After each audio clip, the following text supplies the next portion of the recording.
What's been in the news for the past month or so now has been Afghanistan. The U.S. pulled out after spending nearly 20 years there, and they were gone. And then the Afghan National Army and the Afghan government collapsed. Within the span of, 2 weeks? They were just overrun, and the Taliban retook control of Afghanistan. In the wake of this, there were many questions. How did $83 billion in American support and American equipment and American everything fail to prevent this from happening even a tiny bit slower? Well, there was one narrative that propped up out of this that tried to explain it, and that it suggested that the Afghans, or the Afghan National Army, the ANA, just kind of gave up. And they didn't really fight. And they just let the Taliban take over the country.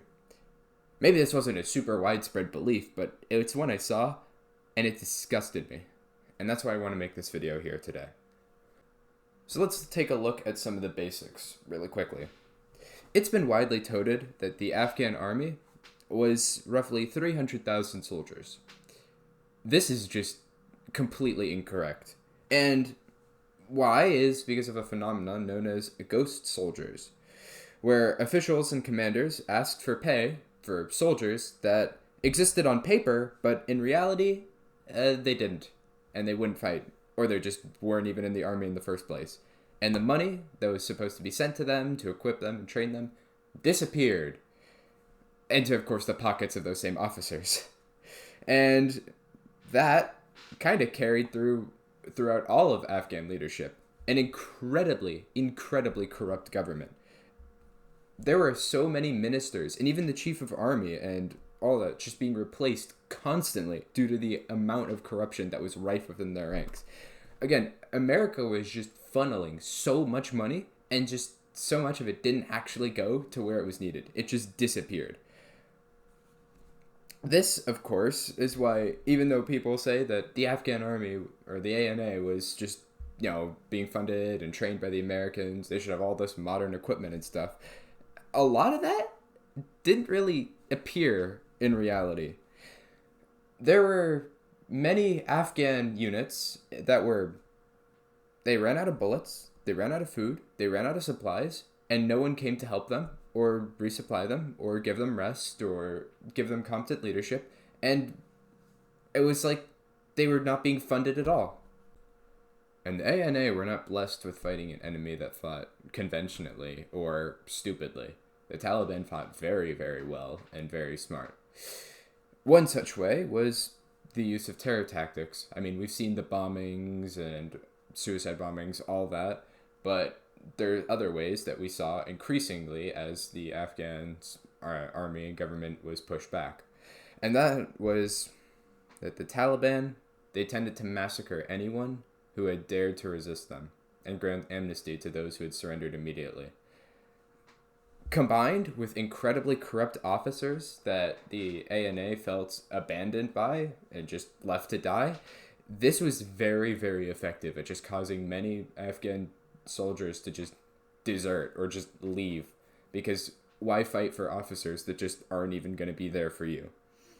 And we had seen evidence of this for a while. Many Afghan units were in outposts out in the countryside outside of the city.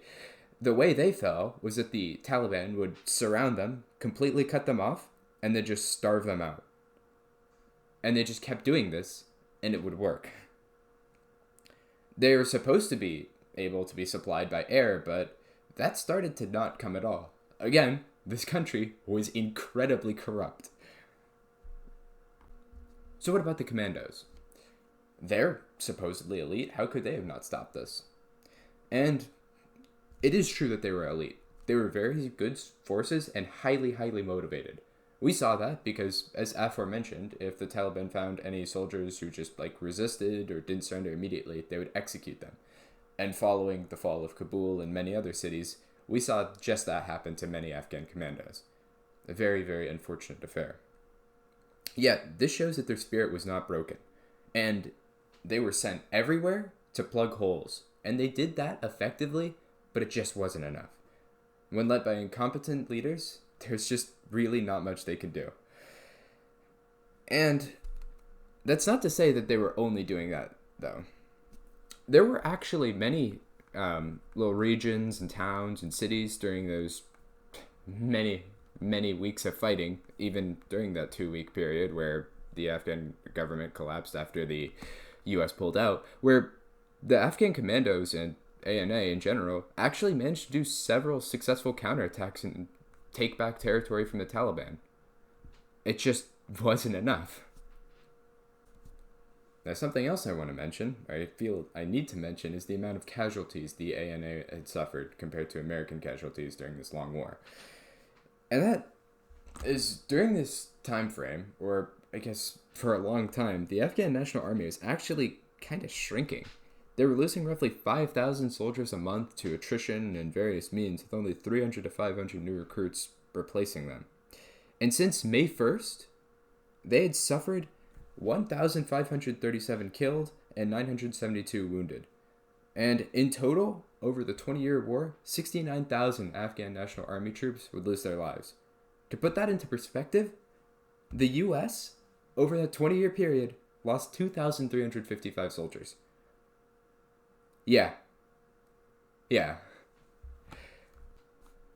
So after years of fighting, and the Taliban slowly gaining strength over time, it had an effect that really everyone should see coming and should have been obvious was going to happen, as it would happen anywhere. The ANA was steadily suffering more and more casualties.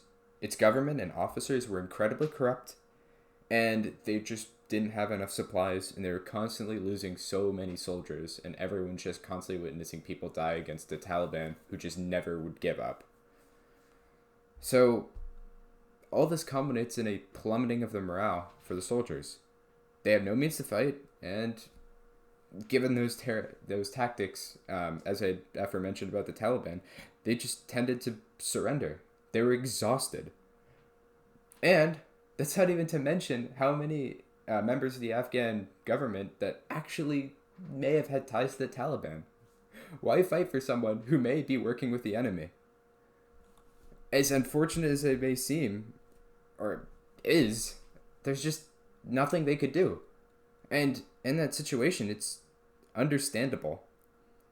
And there's also something that you have to know is they were there fighting that fight for 20 years more than the U.S. was there. 40 years of constant conflict and warfare. Of course, war exhaustion is going to play a major role. It did for the U.S., and that was only 20 years.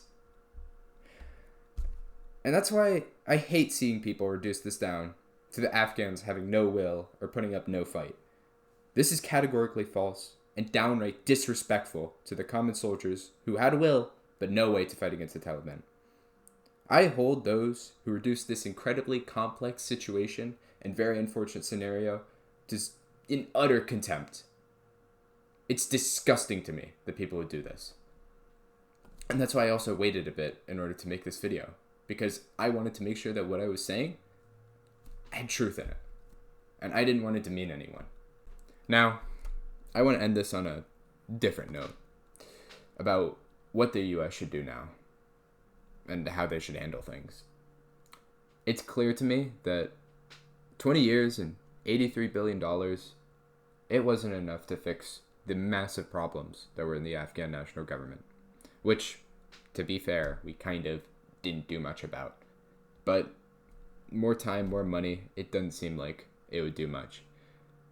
However, there were many things that the U.S. did in response to war, especially women's rights and education and GDP growth, that are positive, but, well, now it remains to be seen what's going to happen in Afghanistan. The one thing the U.S. really should do, or should have done, is accept as many refugees as possible. Just like after the fall of South Vietnam, it's kind of our responsibility because we helped create this situation, and we need to be responsible for those people. Maybe the Northern Alliance will be revived. Maybe they'll hold out, but I don't know. It all remains to be seen. and I don't want to keep speculating. It's just that we really need to help as many of those people as we possibly can. And that's it. There's nothing else really to say. I hope you enjoyed. I enjoyed doing this. I hope you enjoy the actual artwork this time instead of whatever I usually have. And yeah, have a good day as we go into an uncertain future.